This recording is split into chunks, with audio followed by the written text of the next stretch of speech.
I'm Sharon Betters, and you are listening to the Daily Treasure podcast produced by Mark Inc. Ministries. Our guest writer for part of this week is Tammy Maltby, and I am so grateful that we have the opportunity to introduce to you people like Tammy. I hope that what you are hearing will be like salty peanuts and that you will get a copy of her book, The God Who Sees You. Look to Him when you feel discouraged, forgotten, or invisible, because today's devotional is adapted from one of the chapters in this book. Today's devotional is called A Witness to Restoration, Part 2. Tammy Maltby is our guest writer, and today's treasure is from Psalm 80, verse 3. Restore us, O God, let your face shine, that we may be saved.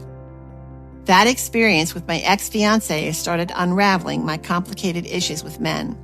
Not long after my divorce, the second experience came as a result of a letter from my big brother, my only brother, with whom I had not shared a true relationship in 20 years.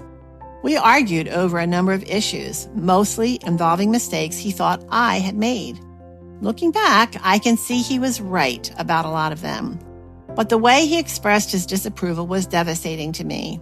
We'd finally reached the point that we barely spoke, other than superficial conversations at family gatherings.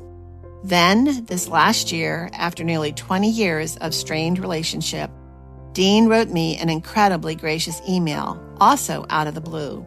He asked my forgiveness for what he had said and done to hurt me.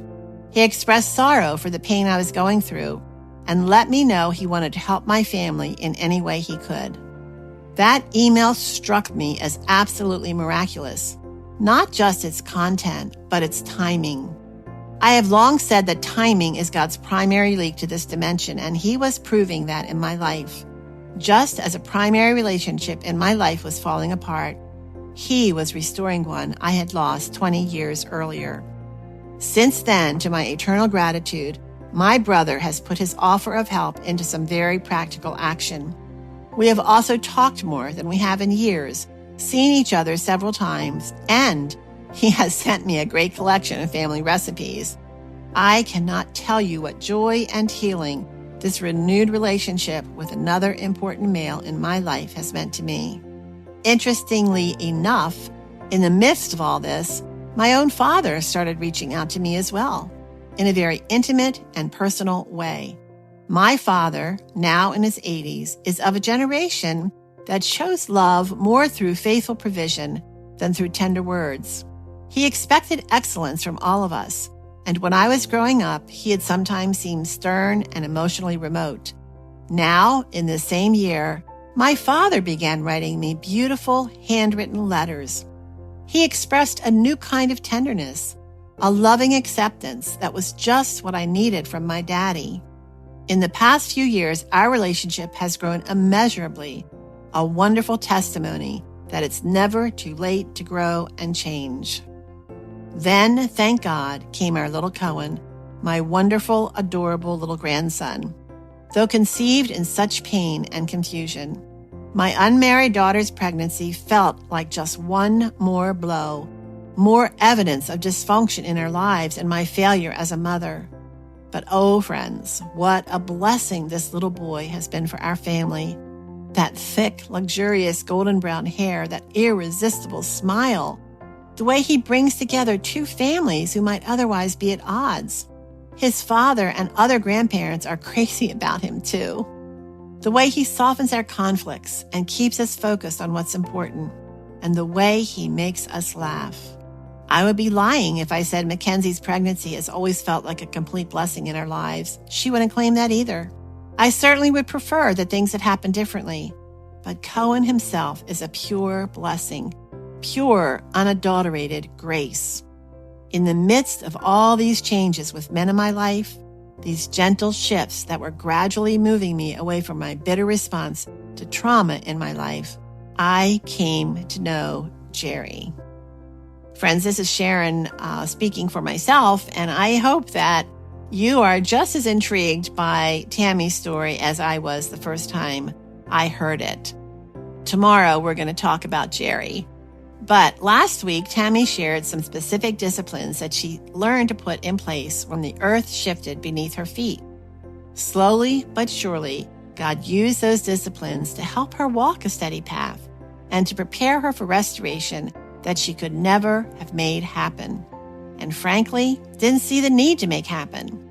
She accepted that those relationships would never be destroyed, and she continued to fall more in love with Jesus as she pursued intimacy with him, intentionally choosing to experience God as her rock, rest, rescue, and refuge. Tammy chose hard disciplines in response to the love of Jesus for her. His love drew her and stirred up in her a desire to really know him and display his love to others. What she did not realize is that God used those disciplines to cultivate the soil of her heart where he planned for forgiveness and grace to grow. While he poured his love into her heart, he was also pouring his grace into the hearts of those she had hurt and those who had hurt her. Sometimes we think the only way to restoration is to do, to be, or to act. In today's treasure, the psalmist reminds us that restoration is God's work. Psalm 80, verse 3, "Restore us, O God, let your face shine, that we may be saved."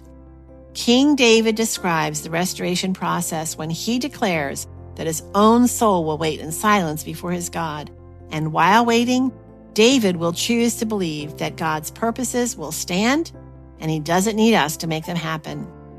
As we wait in silence, we wait on our God through pursuing intimacy with him, through surrendering to his love, through falling more in love with his Son. Is there a broken relationship that you've been trying to fix, but now see that perhaps the Lord wants you to take a few steps back and put that person in his hands? And oh, Father, how precious to call you Father, Abba, Daddy. How can we say thanks for the way you tenderly carry us, even when we don't know it is you, holding us tightly in your grip? I am just so grateful for Tammy Maltby, and I am sure that you are too. This devotional is an adaptation from her book, The God Who Sees You. Look to him when you feel discouraged, forgotten, or invisible. Hey friends, thanks so much for joining us for the Daily Treasure podcast today. We are so encouraged by the notes that we receive from you that tell us how God is using this devotional to help you walk by faith. And we want to encourage you to continue to write us those notes. And when you do, we're going to put you in a drawing for a special monthly gift. So make sure you go to markinc.org where you can leave your note. And it seems fitting that the scripture that I want to leave with you, that extra treasure for today, is from Galatians 6:10, where we read, "Therefore, as we have opportunity, let us do good to all people, especially to those who belong to the family of believers." And so I'm just going to piggyback on that and ask you to please let us know how God is using the Daily Treasure devotional to encourage you, to equip you, to encourage others, and to help turn your heart toward Jesus. Thanks so much for joining us, and I look forward to being with you tomorrow.